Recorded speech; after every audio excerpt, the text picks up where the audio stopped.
You mentioned earlier that the first several times it seems like we met were at gatherings of CIOs and CTOs, as well as venture capital events centered around insights around the portfolio companies that the VCs were invested in, these sorts of things. You're clearly somebody who's very immersed in the broader technology ecosystem.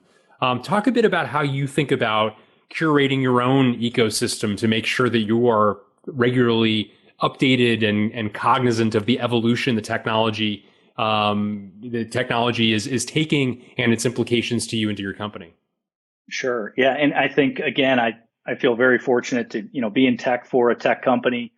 We get to work with some of the coolest, most innovative companies in the world. And, you've seen some of that firsthand at some of the showcases that we've attended and bumped into each other with. I think of this in its most basic form.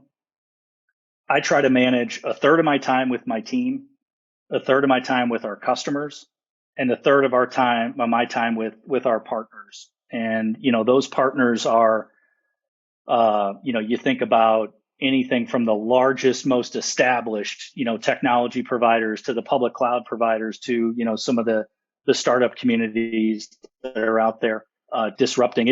As you can attest, it's a smaller world than you think in technology in terms of, groups and teams that move from some of the bigger companies to the startups and this startup to that startup.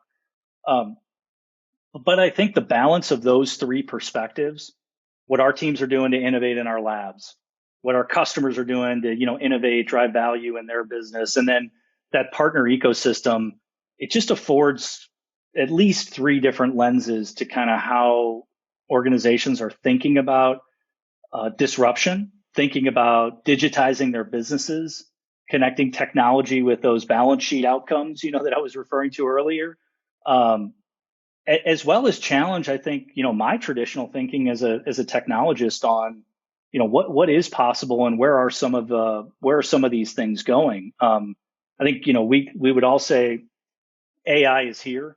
It's here to stay. Is it completely artificial versus augmenting humans? I mean, I think some of that's still to be determined, but absolutely the methods that we can apply to these large sources of data and the outcomes and suggestions, if anything else, that we can provide to clinicians, financial advisors, individuals that are working call centers or service desks. We just see over and over that, it's providing speed, efficiency, and as I mentioned earlier, as important, it's elevating the level of work and the type of work that people are doing, and they get more inspired about that. They feel better about providing and being connected to those outcomes versus things that we can automate in the spirit of efficiency and leading people to higher orders of work. So it's a fascinating time, and I'm sure that it's only going to get more fascinating as we continue to run.